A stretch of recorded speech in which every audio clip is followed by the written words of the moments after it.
Hello ladies, gentlemen, and persons in between. My name is Tim Snowborn, and I'm here today with a few words about the relationship between empathy and technology on this episode of Serious Issues.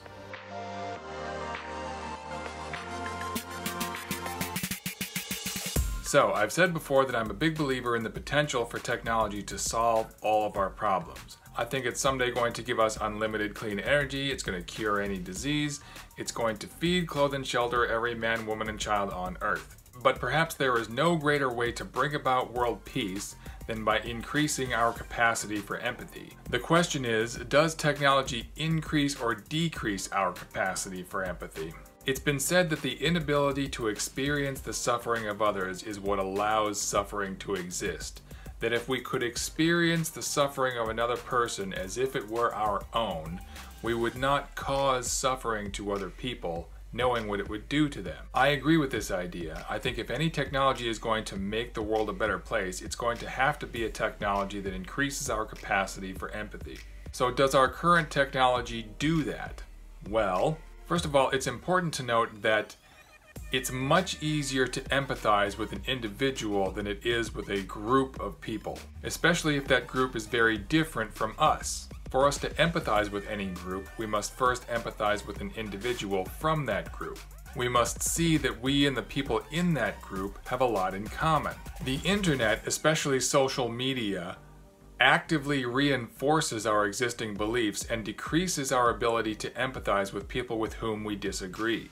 Our ability to empathize with other people is decreased when we write them off as racist or godless or sexist or moochers or homophobes or commies or queers or whatever. We lose our ability to empathize with people when we label them and designate them as an other.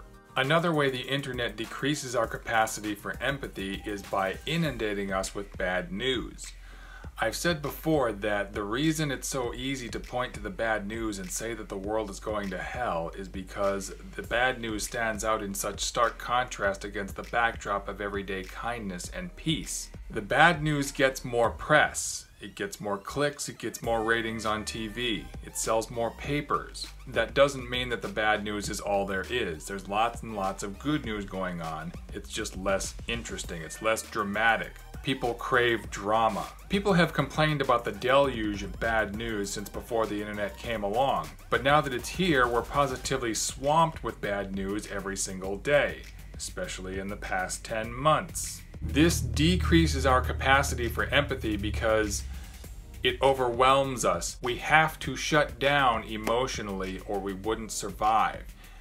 If we're constantly being flooded with bad news and we felt all of it, we would just be emotionally drained and exhausted in no time. We'd be afraid to leave our houses. We wouldn't be able to function in the world. So our brains decrease our capacity for empathy lest we get burned out. In order to spare our sanity, our brains sometimes filter out some of the stories we should be paying attention to, which has the effect of radicalizing us and making our views more extreme and making radical actions more acceptable. It's also been argued that the internet decreases our capacity for empathy by desensitizing us to shocking images.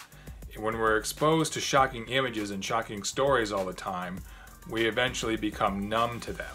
Some have argued that too much time online is eroding our face-to-face communication skills, although this argument has been made since books were invented. Not that I think there's no truth to that argument. I understand where those people are coming from. I just think that their concerns are a little exaggerated. On the other hand, the internet also exposes us to a lot of stories of joy and suffering that we might not otherwise hear about, and that can actually increase our capacity for empathy. Every time there's a major disaster somewhere in the world, especially if it's within our borders, there is an outpouring of support for the victims. We see people suffering and our hearts go out to them. Various worthy causes come to our attention with greater and greater ease. Social media can make it easier for disparate groups and individuals to find common ground, shared interests. The author of one of the articles I read in preparation for this video talked about how storytelling is very important when it comes to empathy. She's probably somewhat biased, she is a fiction writer, but she made the point that telling stories allows you to put your audience in another person's shoes and help them see the world from another person's perspective. She went on to talk about how there is possibly no greater tool for this than virtual reality. More than any book or movie ever read or seen, virtual reality has the capacity to put you in another person's place and almost literally see the world from their point of view. You may not experience the same thoughts and emotions as the character you are in that virtual world, but they're working on that too. With the rise of AI in the coming decades, there's a greater and greater premium being placed on skills that are very difficult to automate, like creative thinking, mental flexibility, and empathy. There's a growing interest in making businesses more human-centric and having a deeper, more intimate understanding of customers and employees alike. There's a company in Finland that's developing tech designed to monitor a person's emotional state by measuring their breathing, heart rate, brain waves, perspiration, hormone levels, facial recognition, speech comprehension, etc. Having a better understanding of how customers and employees are feeling will help businesses thrive in a more people-centered future economy. Then there's the potential for a neural network to connect our brains directly to the internet. Elon Musk is working on something he calls a neural lace, which will be able to be injected into the brain through the bloodstream and will be able to link our minds with the internet. Now, I know immediately you're thinking of all the scary possibilities that could lead to.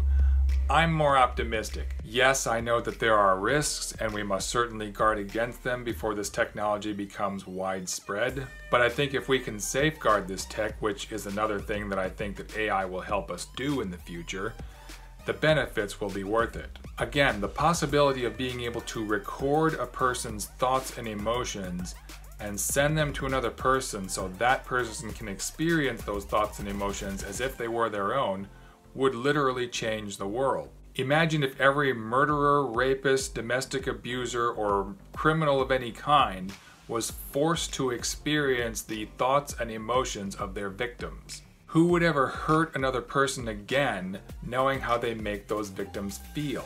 Not everyone is convinced that brain-to-brain communication is a possibility. I read at least one article in preparation for this video where the author was deeply skeptical that that would ever be a thing. Whether or not we can actually record and broadcast emotions, any technology that increases our ability to understand how other people are feeling and help them is a very good thing in my opinion. So what do you think? Do you think that technology helps or hurts our capacity for empathy?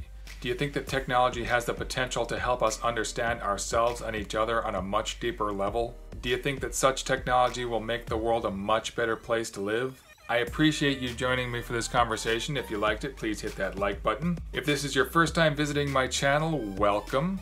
I'd love to have you subscribe and join me for future conversations, and check out my previous videos for more. If you're an existing subscriber, I appreciate your continued support. Thank you very much.